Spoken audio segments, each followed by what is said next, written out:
I'm looking at this negative space and I'm going back in and going, what do I need to fix? They're not exactly alike, and I can see some things I need to change. If you step back, you can see the negative space a lot better.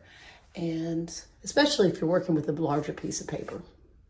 It's not gonna look exactly the same because I'm a person drawing this and not a machine, but I'm gonna get as close as I can. What's helping me line up the things like the eyes is looking for landmarks. So this line right here comes down to the right in there, and I know that somewhere around here, this one starts.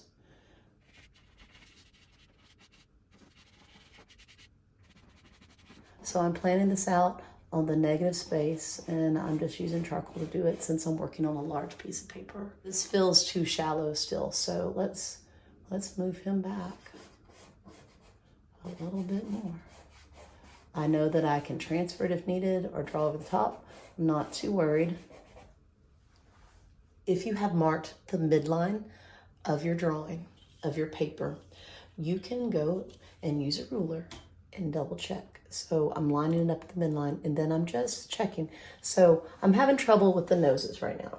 And this right here, I'm guessing it's probably about 3 inches. So if I come over here, I can line it up and say, oh, it's way too close. It's way too close.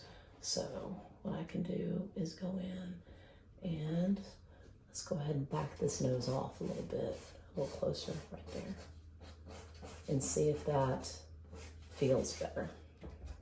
What I'm doing is just going and checking my negative space using a ruler.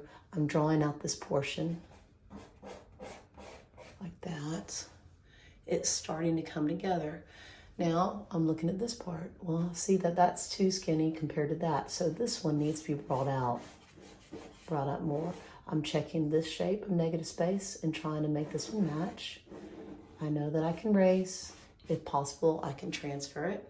I'm just gonna use some of my erasers to help take out the sections that I need to take out. And this needs to be fatter. And I'm just going to work my way down.